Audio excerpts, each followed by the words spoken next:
When the old Japanese man first stepped into the lobby, the atmosphere was filled with warmth and laughter, but none of it was meant for him. Instead, he found himself invisible, pushed aside, ignored and treated as if he didn't belong. His simple clothes, his worn-out suitcase, and his quiet way of speaking English became reasons for the staff to dismiss him. Every time the line moved forward, someone else was waved ahead of him, as if he didn't deserve the same respect as the other guests. The front desk clerk barely looked at him, the manager spoke to him with irritation, and the guests around him snickered under their breath. No one cared that he had been traveling for almost an entire day or that he was standing there patiently with a valid reservation. What hurt the most wasn't the wait, it was the judgment in their eyes. The unspoken message was loud and clear: you don't look like you belong here. And in that moment, surrounded by luxury and people who measured worth by appearance, he felt small, unseen, and deeply humiliated. But little did they know, their behavior was setting the stage for a truth that would shake the entire lobby. What none of them realized was that the quiet old man they were pushing aside wasn't just another tired traveler. Behind the simple jacket and the scuffed suitcase was someone far more significant than anyone in that lobby could have imagined. He was Kenji Morita, owner of a global hotel empire, the very man who signed the paychecks for thousands of employees, including those standing just a few feet away from him. But he hadn't come as a billionaire. He had come as an ordinary guest, choosing anonymity over luxury, wanting to see how people were treated when no one knew their status. It wasn't a test meant to trap anyone, it was a genuine desire to understand if humility and kindness still existed in the world he helped build. Yet, the moment he stepped through the doors, their reactions revealed everything.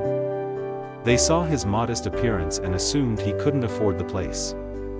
They dismissed his accent as a burden rather than a sign of effort. And without knowing it, they exposed exactly how they treated those who didn't look important. In truth, they weren't rejecting a poor old man, they were disrespecting the very owner of the hotel they represented. And then, in the middle of all that coldness, something unexpected happened.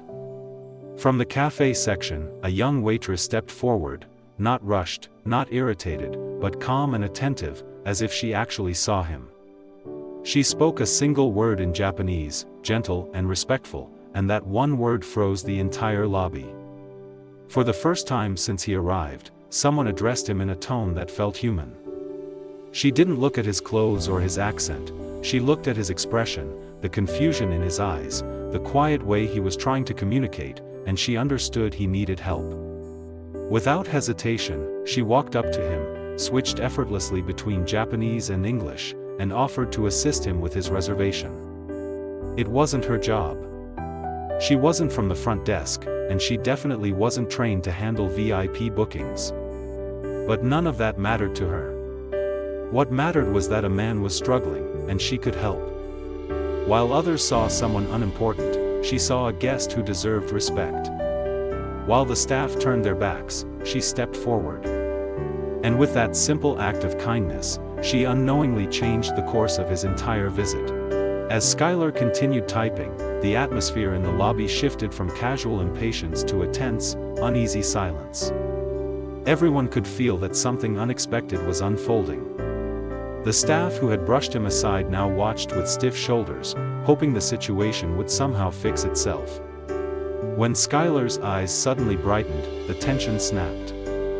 She had found the reservation, an imperial suite booked for 2 full weeks, a room meant only for the most important guests. The moment those words left her mouth, the lobby fell completely still. The manager rushed over, his face draining of color as he read the details on the screen. This wasn't just a simple oversight. This was a catastrophic mistake.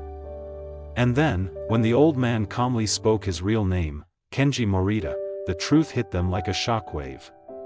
The man they had mocked, ignored, and humiliated was the owner of the entire hotel chain. Their arrogance, their judgment, their disrespect had been directed at the one person they should have treated with the highest dignity. In that instant, all their excuses dissolved. And standing there in silence, they finally realized that kindness should never depend on status, because you never truly know who is standing in front of you. While everyone else stood frozen in shock, Kenji focused only on the one person who had treated him with genuine respect. Skylar looked uncertain, almost overwhelmed, as if she didn't know why she was suddenly at the center of so much attention. She had stepped in because she saw someone struggling, not because she expected anything in return.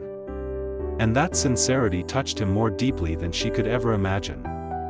As they talked, her quiet dreams slowly unfolded, the years she spent in Tokyo, her wish to become a translator, her long hours working double shifts just to save a little bit at a time. She never spoke with self-pity, she simply shared her reality with the same honesty she had shown from the moment she approached him. Kenji listened closely, seeing not just a waitress, but a young woman with determination, humility, and uncommon kindness. And that was why, when he offered her a high-level position with a life-changing salary, and even promised to pay for her university education, it wasn't charity. It was recognition. She had shown the heart every guest deserved, and for that, her kindness became the doorway to a future she never thought possible.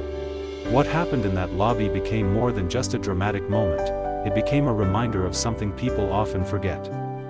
Everyone around him had been quick to judge, quick to assume, quick to decide someone's worth based entirely on appearance. Yet the truth was simple: respect isn't something you give only to those who look wealthy, speak perfectly, or carry themselves with confidence. Respect is something every person deserves, no matter who they are or where they come from. Skylar understood that without needing a rulebook, without needing training, without needing to know his identity. She acted from a place of humanity, and that is what made all the difference. Her kindness revealed what true character looks like when no one is watching. And as Kenji stood before the entire lobby, setting a new standard for his hotels, it became clear that change doesn't start with rules, it starts with people choosing to treat each other with dignity. Because at the end of the day, one simple, sincere act of kindness can change a moment, a day, and sometimes, an entire life.